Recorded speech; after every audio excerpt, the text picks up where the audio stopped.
Step into Justice Insight Cam. We provide an objective look at real-life law enforcement encounters caught on bodycam.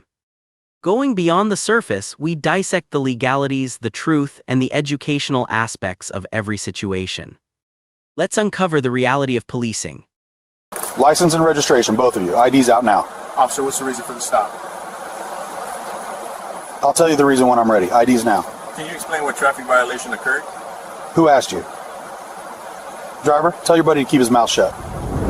Lieutenant Marcus Webb sits at his desk at 11:47 p.m. on a Thursday night in the Delaware State Police Internal Affairs Office, watching body cam footage for the 6th time. And he's seeing something that makes him want to put his fist through the monitor. The footage shows Officer Ryan Myers pulling over a black motorist in Riverside Estates 3 weeks ago. Nice neighborhood, expensive houses, the kind of place where the median home value is $680,000. And people call the cops if your lawn service shows up in a truck that looks too old. Myers approaches the window. License and registration. The driver asks why he was pulled over. Myers says, "I'll tell you when I'm ready." The driver asks again. Myers says, "You're in a neighborhood where people pay attention to things that don't belong." Marcus pauses the video, rewinds it, plays that line again. Things that don't belong. He's heard Myers say variations of that phrase in 4 different stops over the past month. Never quite. Crossing the line into something you could write up in a formal complaint. Always just vague enough to have deniability, but the pattern is there if you're looking for it. Marcus has been looking for 3 months. He pulls up the stop data on his other monitor. Officer Ryan Myers, badge 2847, 6 years on the force. In the past 12 months, Myers has made 423 traffic stops. Marcus filters by race, 347 stops of black motorists. That's 82% in a city that's 31% black. He runs the search rates. Myers searched black motorists 44% of the time. White motorists, 9%. Hit rate for finding contraband, 12% for black drivers, 31% for white drivers. The numbers are screaming. Myers is stopping black people at rates that defy statistical probability, searching them at 5 times the rate, and finding evidence far less often, which means he's not actually catching criminals. He's harassing innocent people based on their skin color. Marcus has been building this case for 3 months. He's reviewed 87 stop reports from Myers and 2 other officers in the same district. He's found patterns. He's documented the vague language they use to justify stops that shouldn't happen. Suspicious behavior, didn't look right, high crime area used to describe neighborhoods that have almost no crime. But he doesn't have enough yet. The union will fight this. They'll argue that the officers were using their judgment that high stop numbers just mean they're working hard, that the searches were all consensual. Marcus needs something undeniable. He needs to catch one of them doing it in a way that leaves no room for interpretation. He's still looking at the data when his phone buzzes. Text message from James Holloway, his friend from college, car's in the shop until Monday. "Can you give me a ride home from dinner Saturday?" "I'll buy." Marcus texts back. "Yeah, no problem. Where?" James sends an address for a restaurant downtown. Marcus confirms and goes back to his spreadsheets. He doesn't know it yet, but that text message just gave him exactly what he's been looking for. Saturday night, Marcus picks up James at the restaurant at 8:35 p.m. They've been friends since undergrad at Delaware State. James works in software engineering now, makes good money, bought a house in Riverside Estates 2 years ago. He's engaged. Wedding next spring. Normal, successful life? Except for one thing that's not normal at all. James has been pulled over 4 times in 2 years for driving in his own neighborhood. Same pattern every time. Officer can't explain what law was broken. Questions about where he's going, whether the car is his, can they search it. James never filed complaints because what's the point? It's your word against theirs, and nobody ever believes you. They're talking about James's wedding plans, arguing about whether a DJ or a band is better. When Marcus sees the lights come on behind them, James is driving his gray Honda Civic. They're 2 blocks from his house. They weren't speeding. They used signals. They weren't doing anything. James looks in the rearview mirror. Are you serious right now? Marcus looks back and feels something click in his head. He recognizes that patrol car. District 4, Myers' district. Don't worry about it. Just pull over. Let me handle this. James pulls into a well-lit area. There's a house with a Ring doorbell, visible on the porch. Marcus makes note of that. He pulls out his phone and starts a voice recording, keeping the phone below the window line. If the body cam footage mysteriously disappears later, he'll have his own copy. The officer approaches. Marcus watches him in the side mirror. White guy, early 30s, moving with that particular swagger some cops develop when they think they're completely in control of a situation. The officer gets to the window. Marcus already knows who it is before he sees the face. Officer Ryan Myers, badge 2847. The same officer whose stop data Marcus has been analyzing for 3 months.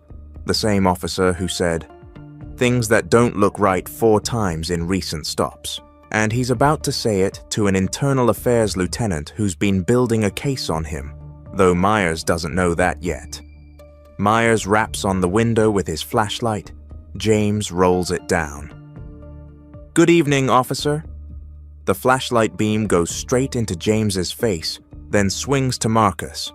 "License and registration, both of you. ID's out now." James keeps his voice respectful. "Officer, can you tell me the reason for the stop? I'll tell you the reason when I'm ready." "ID's now." Marcus speaks for the first time, voice calm and conversational. "Can you explain what traffic violation occurred?" Myers' attention swings to him, and you can hear the irritation. "Who asked you? Driver, tell your buddy to keep his mouth shut unless he wants to make this worse." Marcus is recording every word on his phone. He's also watching the body cam on Myers' chest, making sure the little light is on. It is. This is being documented from multiple angles. James tries again. "Officer, we weren't speeding. We used our signals. I'm just trying to understand what we did wrong." And there it is. The line Marcus has been waiting to hear someone say directly to him instead of on a recording. You're in a neighborhood where people notice when things don't look right. Marcus leans forward slightly. "Before you do that, I have a question. How many stops have you made in this neighborhood in the past month?" Myers stares at him. "That's none of your business. Last warning, ID's on the dashboard or you're both getting out." Marcus reaches for his wallet slowly, but he doesn't pull out his driver's license. He pulls out his Delaware State Police Internal Affairs credentials, badge, and ID card. He hands them through the window to Myers. "Here's my ID. Look at it carefully. Take your time, because in about 30 seconds, you're going to realize you just made a career-ending mistake." Myers takes the credentials, shines his flashlight on them. Delaware, State Police, Internal Affairs Division, Lieutenant Marcus Webb. His face goes through changes. Confusion, recognition, pure horror. "Your internal affairs, Lieutenant Marcus Webb. And every word you just said is being recorded on your body cam, on my phone, and on that doorbell camera right there." Marcus points to the Ring doorbell 15 feet away. "So, I'll ask you again, Officer Myers. What was the reason for this stop?" Mears' mouth opens, closes. No words come out. Marcus continues, voice still perfectly calm. "You pulled over a vehicle obeying all traffic laws.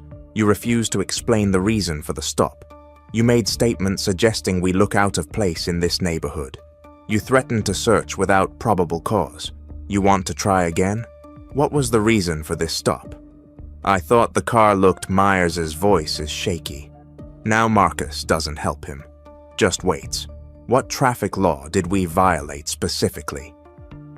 Myers can't answer because there is no answer.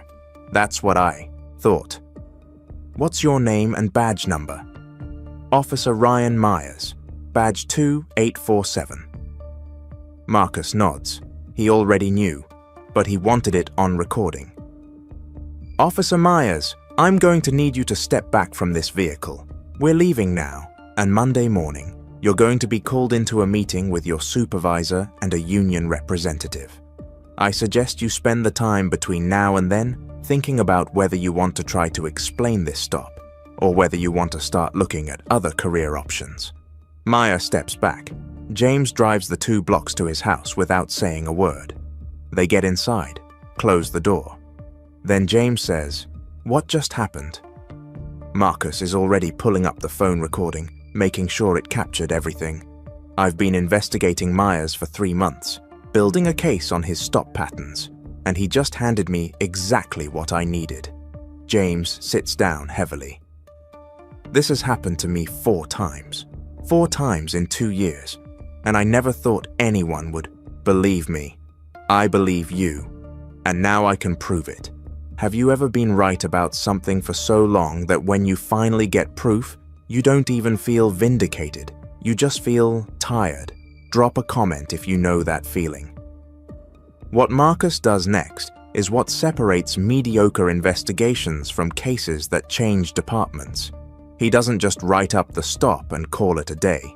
He goes back to his office Sunday morning and pulls every single stop Myers has made in the past 3 years. All 1,247 of them. He creates a spreadsheet: date, time, location, race of driver, reason for stop, whether a search occurred, whether anything was found. Then he does the same thing for the other 2 officers whose patterns looked similar to Myers. 600 stops between them. He works for 14 hours straight, stopping only to get coffee and use the bathroom. By Sunday night, he has a picture that's even worse than he thought. The 3 officers have been working together, coordinating their stops. Not officially, but when Marcus pulls their radio traffic and cross-references it with their personal phones, he finds something. Text messages, not on department phones. Thank God for small favors. But one of them made a mistake. Officer Craig Daniels, one of Myers' colleagues, sent a text meant for his personal phone to the department system instead. The text read, "Got another one. Nice car, wrong neighborhood. He's clean, but I'll run him through the system anyway. They never complain." Marcus reads that text 3 times. Then he calls his captain at home. Captain Sarah Rodriguez has been in internal affairs for 12 years. She's seen everything. But when Marcus reads her the text, she goes quiet for a long moment. That's not one bad cop. That's a pattern. That's what I'm saying. It's not just Myers. It's at least 3 of them, maybe more. And they've been doing it for years. How solid is the case? I've got stop data showing racial disparities that are statistically impossible to explain by legitimate law enforcement. I've got body cam footage showing the same scripted language in dozens of stops. I've got that text message. And now I've got Myers on camera, pulling me over and saying we look out of place in a neighborhood. Rodriguez is quiet again. Then you were in the car. Yeah, riding with a friend. Myers pulled us over for nothing, ran his usual script, and I let him dig himself in before I identified myself. Jesus, Marcus, that's not how we usually do investigations. I know, but it's clean, it's documented, and it's undeniable. Rodriguez thinks for a moment. All right, come in Monday morning. Bring everything. We're taking this to the chief. Monday morning, 8 a.m. Marcus walks into Chief David Morrison's office with a folder containing 6 months of analysis. The stop data, the body cam clips, the text message, and the recording from Saturday night. He lays it all out. Morrison is a 28-year veteran who worked his way up from patrol to chief. He's seen enough bad cops to know what he's looking at. He watches the body cam footage from Marcus's stop, watches Myers say things that don't look right, watches the moment Marcus hands over his IIA credentials, and Myers realizes his career just ended. Morrison turns off the monitor. How many officers are we talking about? 3 for sure. Myers Daniels and Officer Jennifer Wu. Possibly a 4th, and their sergeant knew or should have known because he signs off on their activity reports every month. Recommendations: terminate Myers and Daniels immediately. Wu's numbers are borderline, might be able to salvage her with retraining. Demote the sergeant, and we need to audit the whole district to see if this goes deeper. Morrison nods slowly. Do it. Build the termination packages. Make them airtight. The union is going to fight this hard. I know. That's why I spent yesterday making sure everything is documented 6 ways. The termination process takes 4 weeks. Marcus builds the cases methodically. For Myers, he compiles 43 stops that show the pattern. Black motorists in nice neighborhoods. Vague reasons for stops. Searches based on nothing. The hit rate of 12% proving Myers wasn't actually finding criminals. The text messages, the body cam footage, and the recording from Saturday night where Myers pulled over an internal affairs lieutenant and threatened to search the vehicle for no reason. The termination letter is delivered on a Tuesday morning. Myers is called into his supervisor's office. He walks in thinking it's about the Saturday night stop, thinking maybe he'll get a written reprimand. He walks out unemployed. The letter cites racially discriminatory traffic stops, failure to articulate reasonable suspicion, threatening, behavior, and conduct unbecoming. Effective immediately, Myers appeals through his union. The appeal hearing is scheduled for 3 weeks later. That hearing is where Marcus has been pointing all his work for 3 months. That's where this case gets won or lost. The hearing is held in a conference room at State Police Headquarters. 3 people on the review board, Myers with his union attorney, Marcus with the chief, and the department's legal counsel. The room is small and windowless, and the air conditioning doesn't work well. It's going to be a long afternoon. Myers' union attorney is a guy named Ron Peterson, who's been defending cops for 20 years. He's good at his job. He opens by arguing that Myers was a dedicated officer with 6 years of service, no prior disciplinary actions, and strong performance reviews. Officer Myers made stops based on his training and experience. High crime areas require proactive policing. The numbers being cited are taken out of context. Marcus waits his turn. When he stands up to present, he has his laptop connected to a monitor so everyone can see. Let's talk about context. He pulls up the stop data. Officer Myers made 1,247 stops in 3 years. 1,021 of them were of black motorists. That's 82%. In a city that's 30% black, that's not context, that's a pattern. Peterson jumps in. Those stops were in high crime areas where the demographics are different. Marcus pulls up a map. Officer Myers' stops were concentrated in Riverside Estates, Harbor Heights, and Westfield Gardens. These are 3 of the lowest crime neighborhoods in the city. Riverside Estates had 4 property crimes and 0 violent crimes last year. Harbor Heights had 6 and 1. These aren't high crime areas. These are wealthy neighborhoods where Officer Myers decided black people don't belong. He pulls up the search data. Officer Myers searched black motorists 44% of the time. White motorists, 9%. His hit rate for contraband was 12% for black drivers, 31% for white drivers. What that tells us is that Officer Myers was searching black drivers based on hunches that were wrong, almost 90% of the time. That's not proactive policing, that's harassment. Peterson tries a different angle. Officer Myers was responding to community concerns. Residents in these neighborhoods were calling about suspicious activity. Marcus pulls up the call logs. In the past year, Riverside Estates had 14 calls about suspicious persons. Officer Myers made 73 stops in that neighborhood. He wasn't responding to calls. He was initiating stops based on his own judgment about who looked suspicious. Then Marcus plays the body cam footage. Not all 43 stops, just 5 of them, carefully selected to show the pattern. Stop 1. Black man in a Mercedes. Riverside Estates. 900 p.m. License and registration. What are you doing in this neighborhood? The man explains he lives there. Myers searches the car anyway, finds nothing. Stop 2. Black woman in an Audi Harbor Heights 700 p.m. This your car? She says yes. Myers runs her license, checks her registration, still seems skeptical. Asks if she has drugs in the car. She says no. He searches anyway, finds nothing. Stop 3. Black teenager in a Honda. Westfield Gardens, 6 p.m.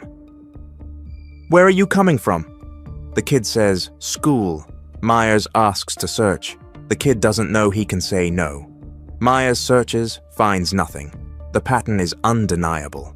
Each stop, Myers uses the same vague language. What are you doing here? This your car? You look nervous. Each time he searches, each time he finds nothing. The board members are watching the footage and their faces are changing. They're seeing what Marcus has been seeing for 3 months. Then Marcus plays the recording from Saturday night. The board members hear Myers say things that don't look right. They hear him refuse to explain the stop. They hear him threaten to search without probable cause. They hear Marcus identify himself as internal affairs. They hear the silence when Myers realizes what he just did. Peterson is scrambling now. Officer Myers made an error in judgment on that particular stop, but one mistake doesn't warrant termination. Marcus turns to face the board. This isn't one mistake.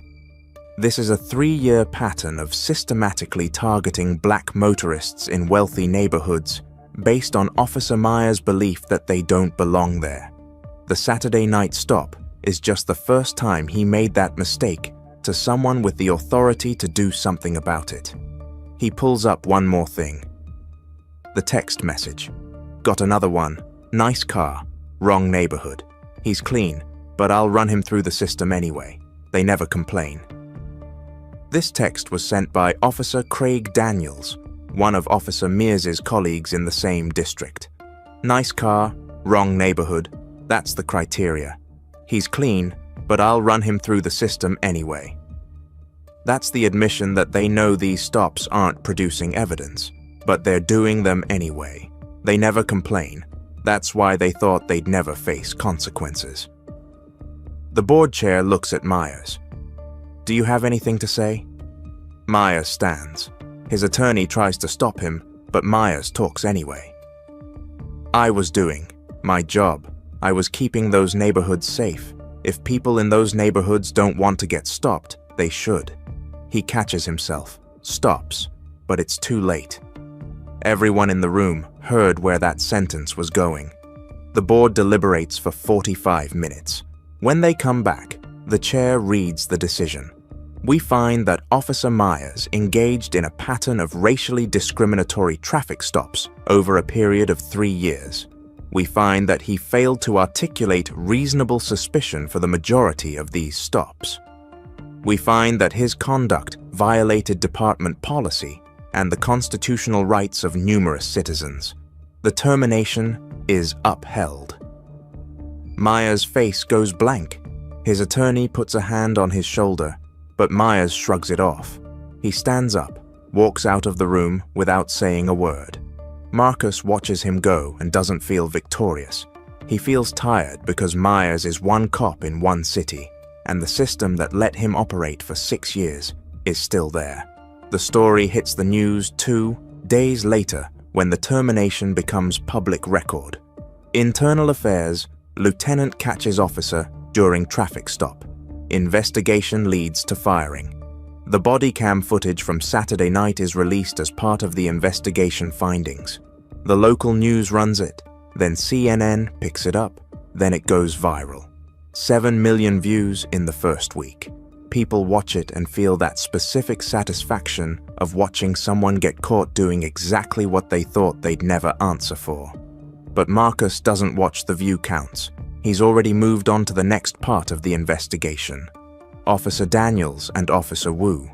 Their termination hearings are scheduled for next month, and Marcus is building those cases the same way he built Mears's case. One stop at a time, one pattern at a time, one undeniable piece of evidence at a time. James Holloway gives an interview to the local newspaper. He talks about being pulled over 4 times in 2 years in his own neighborhood, about feeling like he had to justify his presence in a house he owned, about being afraid every time he saw blue lights because he knew it wasn't about traffic enforcement. I never filed complaints because I didn't think anyone would believe me, but I was sitting next to the one person who could actually do something about it, and he did. The Delaware Attorney General announces a review of stop practices across the state. The review takes 6 months and finds what Marcus already knew. Racial disparities and stops exist in multiple departments, not as extreme as Myers, but present. A consent decree is negotiated. The reforms are comprehensive. Mandatory data collection on every stop. Quarterly analysis for racial disparities. Early intervention for officers whose numbers show problems. Civilian Oversight Board. Body cameras required. Supervisory review of all searches that don't find contraband. Marcus is still in internal affairs, still investigating, still building cases. In the 2 years since he caught Ian Myers, he's built 9 more termination packages. 7 resulted in officers being fired, 2 in suspensions. He's developed a reputation. Some cops hate him, some respect him. All of them know his name, which is exactly what he wants. Ryan Myers never worked in law enforcement again. He tried getting hired at private security companies. Most turned him down once they saw the termination. He moved to Florida, got a job in retail management. His LinkedIn profile doesn't mention the 6 years he spent as a cop. The body cam footage is now used in police mice across Delaware and in 3 surrounding states. It's shown as an example of what not to do, how not to conduct a stop, how not to exercise authority. The instructors pause at the moment Myers says things that don't look right and ask recruits, what does that actually mean? The recruits get it immediately. There's no ambiguity. What stays with Marcus about that Saturday night isn't the moment Myers realized who he was. It's what James said afterward. I've been telling people this happens and nobody believed me. That's the part that matters. Not the viral video, not the termination, the fact that James spent 2 years thinking he was paranoid, that maybe he was imagining the pattern, that maybe it was just bad luck. And then in one night, he got validation that he was right all along. Marcus has been a cop for 19 years. He knows how the system works. He knows how to assert his rights. He knows what questions to ask. He had his phone recording. He had his credentials ready. And even with all that, he still got pulled over for driving while black in a nice neighborhood. Even with 19 years on the force and an internal affairs badge, he was still seen as someone who didn't belong until he proved otherwise. So, if it can happen to an internal affairs lieutenant, if someone with that much knowledge and authority can still get pulled over for no reason, think about what's happening to everyone else. The people who don't know their rights, who don't have cameras, who don't have the power to make the officer who stopped them face consequences, they're getting pulled over every day. They're getting searched. They're getting told they don't belong in neighborhoods they live in. And most of them never get any kind of justice because the system isn't designed to give it to them. Marcus got justice because he is the system. He had the authority to investigate, to subpoena records, to build cases that departments can't ignore. But the 48 other people his team interviewed during the investigation, the ones who got stopped by Myers before Marcus caught him, most of them never filed complaints, never thought anyone would care, never imagined that years later someone would be reviewing their cases and using them to build termination packages. The system worked for Marcus, but it only worked because Marcus had institutional power, and the fact that accountability depends on accidentally pulling over. Someone with that power should tell you everything about whether the system is designed to produce justice or just designed to protect itself. 3 weeks after Mia's termination, Marcus gets a call from a number he doesn't recognize. He answers it. Lieutenant Webb. Yeah, who's this? My name is Darnell Cooper. I was one of the people you interviewed during your investigation. Officer Myers pulled me over in 2021, searched my car, didn't find anything, made me late to pick up my daughter from school. Marcus remembers the case. Yeah, I remember. What can I do for you? There's a pause. I just wanted to say thank you. I didn't think anyone would ever believe me. I didn't think it mattered. Marcus sits down. It mattered. It all mattered. Every single one of those stops mattered. Well, thank you. That's all I wanted to say. They hang up. Marcus sits at his desk for a while after that. Then he pulls up his case files and gets back to work, because Myers is gone. Daniels is gone. Wu is gone.